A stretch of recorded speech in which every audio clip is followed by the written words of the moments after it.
عدالتی فیصلے کے مطابق ہماری انٹرا کورٹ اپیل جو ہے وہ ایکسیپٹ ہوئی ہماری استدعا کے مطابق. اسی انٹرا کورٹ اپیل جو ہے اس میں جو ہم نے استدعا کی ہوئی تھی کہ لارجر بینچ بنایا جائے، لارجر بینچ کی بھی ہماری استدعا جو ہے منظور ہوئی.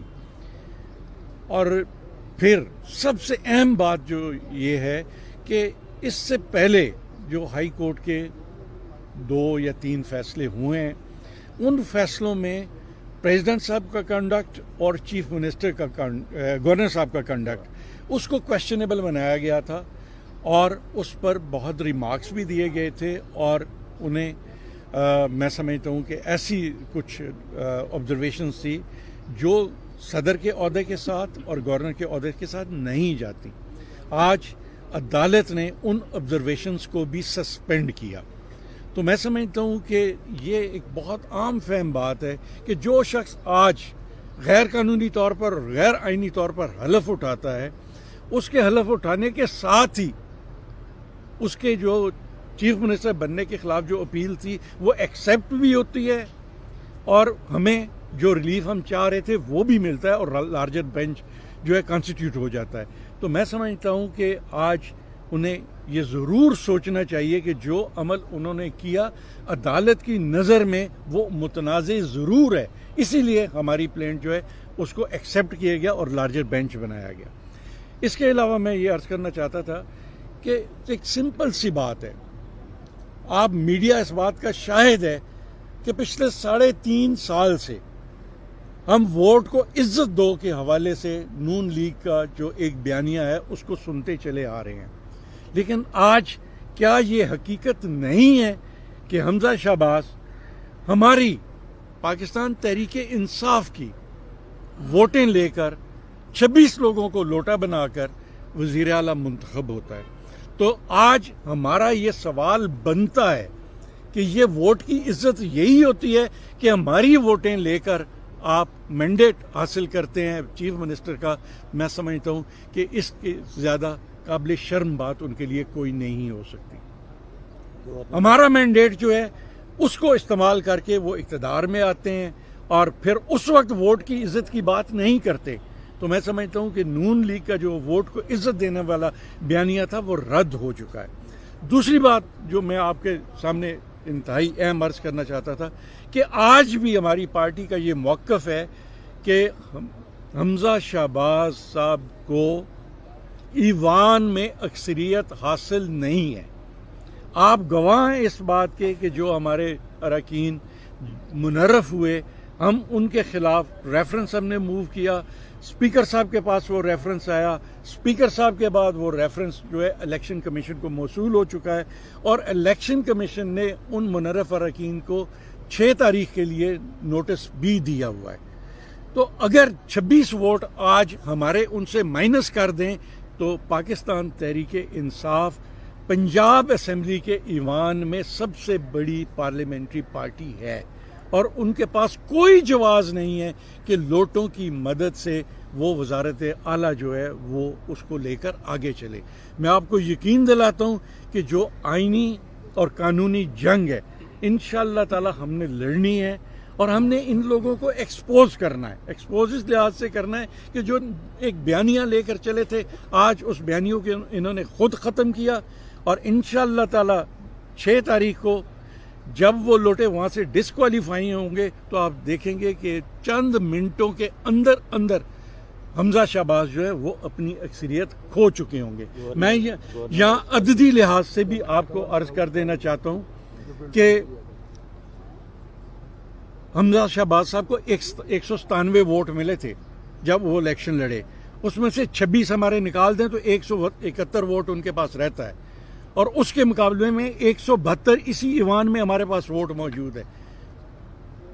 فیصلہ آئے بغیر، لوٹوں کے ووٹ کاسٹ کیے بغیر بھی پاکستان تحریک انصاف جو ہے سب سے بڑی پارلیمنٹری پارٹی ہے. اس کے علاوہ میں یہ عرض کرنا چاہتا ہوں کہ جس طرح ہمارا یہ موقف ہے اور انشاءاللہ تعالی ہمیشہ رہے گا کہ نون لیگ ایک فاشسٹ جماعت ہے، جمہوریت سے ان کا کوئی تعلق نہیں ہے. جب ان کی اپنی ذات کا معاملہ ہوتا ہے تو جمہوریت کی آڑ لے کر یہ آگے چلتے ہیں، لیکن جب کوئی چیز ان کے مخالف ہو تو پھر یہ جمہوریت کو بھی رون دیتے ہیں۔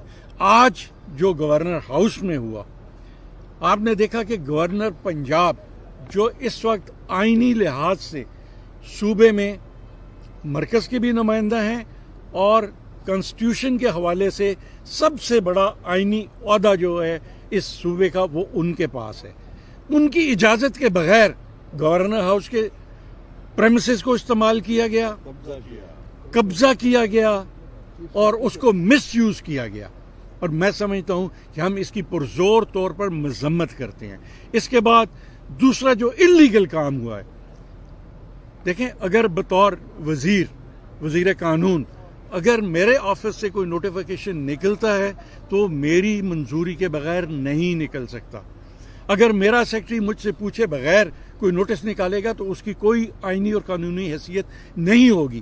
اسی طرح اگر گورنر ہاؤس میں بیٹھے ہوئے گورنر کی موجودگی میں گورنر کا پرنسپل سیکرٹری کوئی نوٹیفیکیشن نکالتا ہے تو اس نوٹیفیکیشن کی کوئی آئینی اور قانونی حیثیت نہیں ہے۔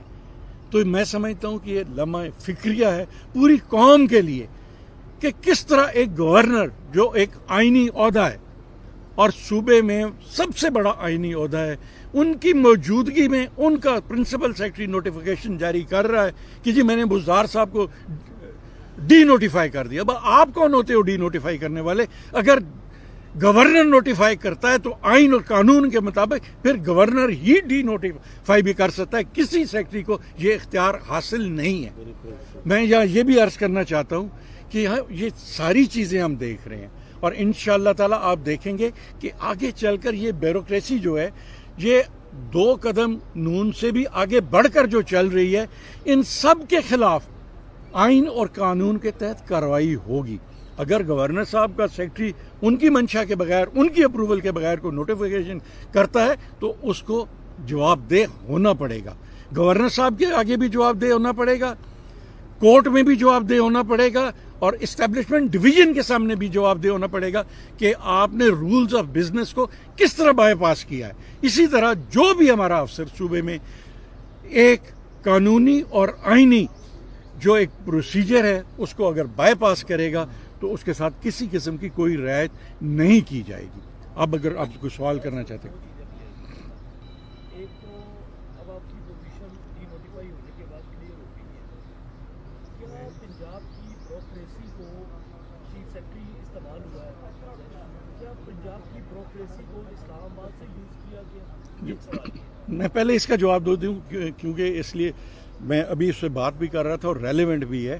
دیکھیں وہ نوٹیفیکیشن جس کے تحت عثمان بزدار صاحب کو ڈی نوٹیفائی کیا گیا ہے اس کی کوئی قانونی حیثیت نہیں ہے۔ نمبر 1 وہ پہلے میں ایکسپلین کر چکا ہوں۔ نمبر 2 آپ یہ دیکھیں کہ ایک گورنر ہاؤس جو رات کو نوٹیفیکیشن جاری کرتا ہے وہ چیف منسٹر اور کیبنٹ کے متعلق کرتا ہے۔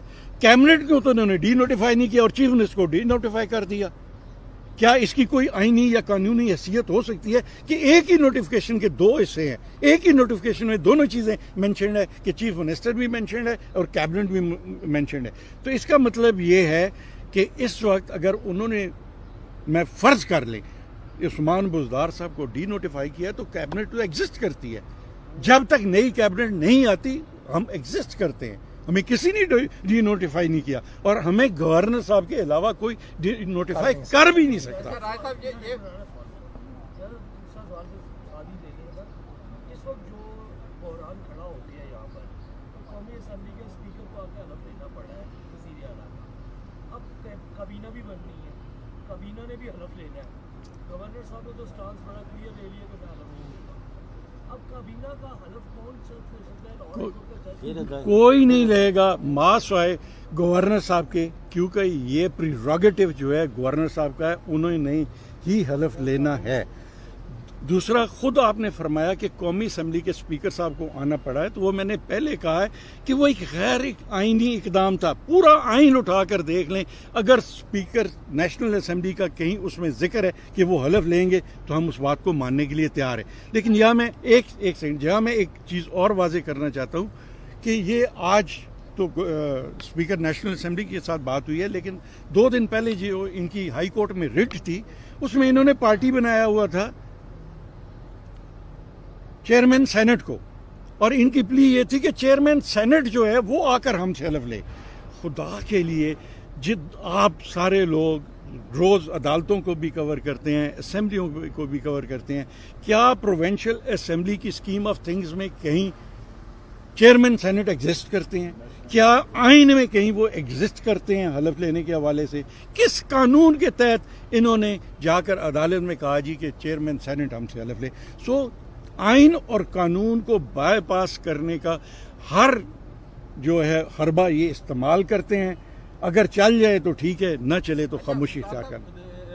جو رائے صاحب 2 بڑے کھلاڑی تھے پنجاب کے اندر، ایک تو گورنر چیمہ صاحب ہیں، وہ ڈٹے ہوئے ہیں، دوسرے ان کے بڑے کھلاڑی تھے عثمان گزار صاحب. رات گئے بھی آپ لوگ ان سے ملتے رہے، مشاورت ہوتی رہی اس معاملے کے اوپر، لیکن وہ اپنے پاؤں پہ کھڑے نہیں ہوئے، اور یہاں پہ بھی وہ آئے اور چلے گئے.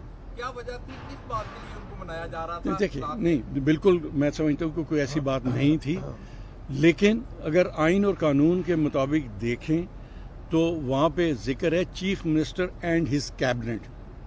کیبنٹ ساری آپ کے سامنے کھڑی ہے، تو جب کیبنٹ سامنے کھڑی ہے تو اس کا مطلب ہے چیف منسٹر بھی کھڑا ہے، اور ہمیں چیف منسٹر کا پورا اعتماد حاصل ہے. صوبے میں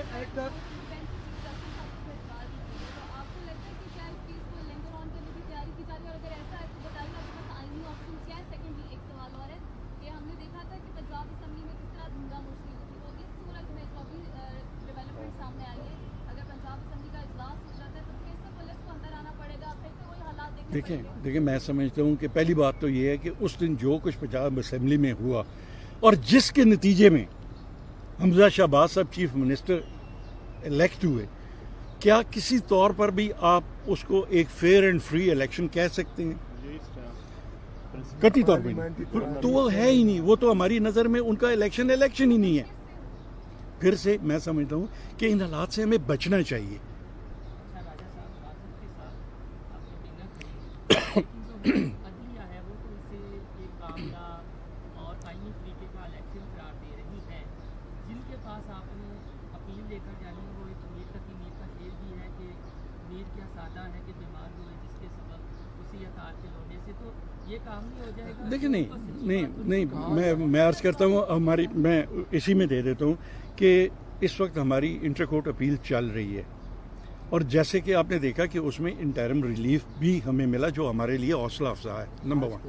نمبر 2 یہ کہ جس طرح ابھی محترمہ نے فرمایا کہ اگر وہاں سے کچھ ایسا ہمیں ریلیف نہیں ملتا تو میں سمجھتا ہوں کہ پھر ہمارے پاس آگے آپشنز موجود ہیں، ہم سپریم کورٹ بھی جا سکتے ہیں.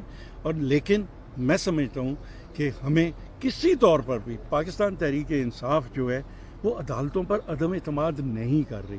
ہم بار بار کہہ رہے ہیں کہ ہم عدالتوں کے فیصلوں کا احترام کریں گے، اور یہ ہمارے اس عزم سے میں بھرپور طریقے سے اس بات کی خواہش رکھتا ہوں، اور ہماری امید ہے کہ عدلیہ بھی ہمارے اعتماد پر پورا اترے گی اور عدلیہ غیر جانبدارانہ فیصلے کرے گی. اگر غیر جانبدارانہ فیصلے ہوں گے تو ہم بھی مانیں گے، عوام بھی مانیں گے. لیکن اگر فیصلوں میں کہیں لچک آئی تو میں سمجھتا ہوں کہ ہم سے پہلے آپ لوگ محسوس کر لیتے ہیں، آپ ہی اس کو نہیں مانیں گے. صاحب یہ بتائیں کہ ملک میں ایک آئینی بحران ہوا، اس بحران کی جو ہے وہ ذمہ داری کس پر عائد ہوگی؟ اور دوسرا، نون لیگ آرٹیکل 6 کی بات کرتی ہے، تو یہ بتائیں کہ ایک تو آئینی غیر آئینی کام کس نے کیا اور آرٹیکل 6 کس پر نون لیگ کیٹاگریکلی کہتی ہے کہ آرٹیکل 6 لگتا ہے عمران خان پر، آرٹیکل 6 لگتا ہے president of Pakistan per, article 6 لگتا ہے گورنر پنجاب پر، اور کہیں کہیں سے آواز آتی ہے کہ اسپیکر صاحب پہ بھی لگتا ہے. یہ لگ سکتا ہے آرٹیکل؟ یہ بالکل قطعی طور پہ نہیں لگ سکتا، لیکن میں آج کی پٹیشن کے حوالے سے عرض کرنا چاہوں گا کہ اس پٹیشن میں پیرا نمبر 9 جو ہے گزشتہ فیصلے کا وہ زیر بحث آیا، جس میں کہ گورنر صاحب پر بھی آبزرویشن دی گئی تھی اور پریزیڈنٹ صاحب پر بھی آبزرویشن دی گئی تھی.